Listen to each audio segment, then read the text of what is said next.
নাটকের শিল্পীদের অভিনয় দেখে দর্শক হাসেন, কাঁদেন, আবার রোমাঞ্চিত হন। বিনোদন জগতে তারকাদের ব্যক্তিগত এবং কর্মজীবন নিয়ে সাধারণ মানুষের আগ্রহের শেষ নেই। প্রিয় অভিনেতার পারিশ্রমিক নিয়েও ভক্তদের মনে রয়েছে প্রচন্ড কৌতূহল। প্রযোজক পরিচালকদের মতে অভিনেতাদের পারিশ্রমিক দিন দিন বেড়েই চলেছে, যদিও চাহিদা অনুযায়ী অভিনেতাদের পারিশ্রমিক ওঠানামা করে। চলুন জেনে নেওয়া যাক কার পারিশ্রমিক কত। আমাদের লিস্টের 1 নম্বরে রয়েছে জিয়াউল ফারুক অপূর্ব। বাংলা নাটকের জনপ্রিয় মুখ জিয়াউল ফারুক অপূর্ব। তিনি অপূর্ব নামেই বেশি পরিচিত। দীর্ঘদিন ধরে ক্যামেরার সামনে দাঁড়িয়ে দর্শকদের জনপ্রিয়তা ধরে রেখেছেন এই অভিনেতা। প্রযোজকদের তথ্য অনুযায়ী জনপ্রিয় এই অভিনেতা বাংলা নাটকের সবথেকে বেশি পারিশ্রমিক নিয়ে থাকেন অপূর্ব। তিনি প্রতিটি নাটকের জন্য সর্বোচ্চ 3.5 লক্ষ টাকা পর্যন্ত নিয়ে থাকেন। ইউটিউবে তার নাটকের প্রচুর চাহিদা রয়েছে বলে জানিয়েছেন প্রযোজক ও পরিচালকরা। আজকের 2 নম্বরে রয়েছে আফরান নিশো। বর্তমানে অভিনেতা আফরান নিশো নাটকে অভিনয় কম করছেন এবং সিনেমা নিয়ে বিজি রয়েছেন। আফরান নিশো 2023 সালে সুরঙ্গ সিনেমার মাধ্যমে বড় পর্দায় পা রাখেন। সর্বশেষ তিনি নাটকের জন্য পারিশ্রমিক নিয়েছেন 3 লক্ষ টাকা। তিনি সময় মতো শুটিং করেছেন বলে জানিয়েছেন পরিচালকরা। আজকের 3 নম্বরে রয়েছে মোশাররফ করিম। বর্তমান সময়ে সবথেকে বেশি জনপ্রিয় অভিনেতা মোশাররফ করিম। বর্তমানে তিনি প্রতিটি নাটকের জন্য 2.5 লক্ষ টাকা পারিশ্রমিক নিয়ে থাকেন। নতুন বছরে তিনি তার পারিশ্রমিক বাড়িয়েছেন। আগে এই জনপ্রিয় অভিনেতা প্রতিটি নাটকের জন্য 1 থেকে 1.5 লক্ষ টাকা চার্জ করতেন। বর্তমানে ওটিটি ও সিনেমাতে ব্যস্ত রয়েছেন এই অভিনেতা। আজকের 4 নম্বরে রয়েছে চঞ্চল চৌধুরী। বাংলা সিনেমা এবং বাংলা নাটকে 2 জায়গাতেই বেশ জনপ্রিয় চঞ্চল চৌধুরী। কিন্তু এত জনপ্রিয়তার পরেও নাটকের পারিশ্রমিক তেমন একটা বাড়াননি এই অভিনেতা। প্রতিটি নাটকের জন্য তিনি 1 লক্ষ টাকা পারিশ্রমিক নেন। তবে বর্তমানে চঞ্চল চৌধুরী ওটিটি ও সিনেমাতে বেশি ব্যস্ত থাকেন। নাটকের পাশাপাশি বেশ কয়েকটি জনপ্রিয় সিনেমাতে অভিনয় করেছেন চঞ্চল চৌধুরী। সিনেমাগুলোর মধ্যে রয়েছে তুফান, হাওয়া, আয়নাবাজি এবং মনপুরার মতো আরো বেশ কিছু জনপ্রিয় সিনেমা। আজকের 5 নম্বরে রয়েছে নিলয় আলমগীর।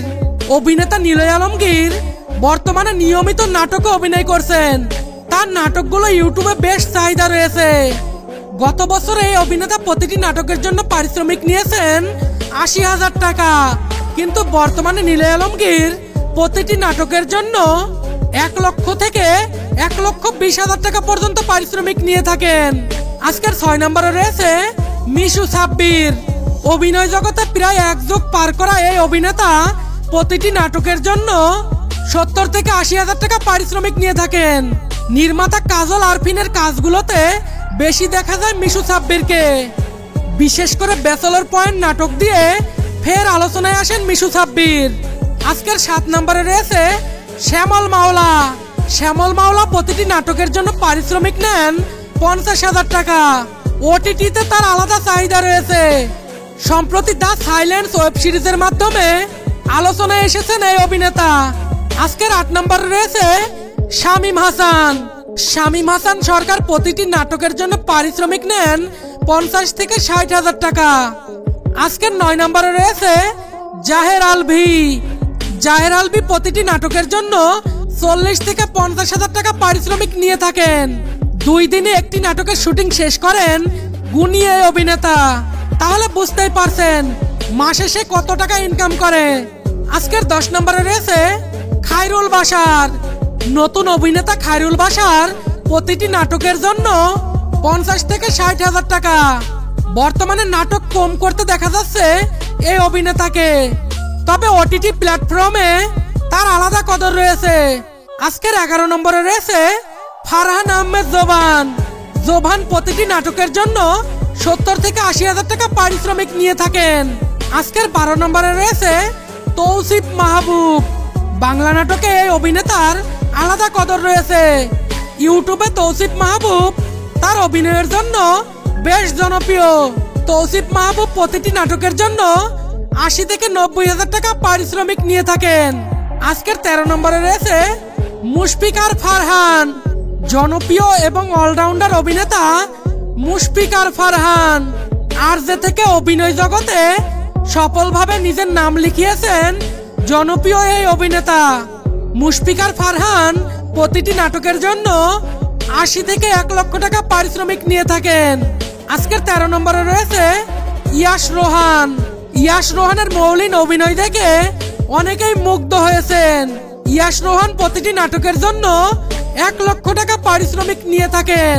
তো বন্ধুরা, এ সকল অভিনেতাদের মধ্যে কার নাটক দেখতে আপনার ভালো লাগে সেটা কমেন্ট বক্সে লিখে জানিয়ে দিন।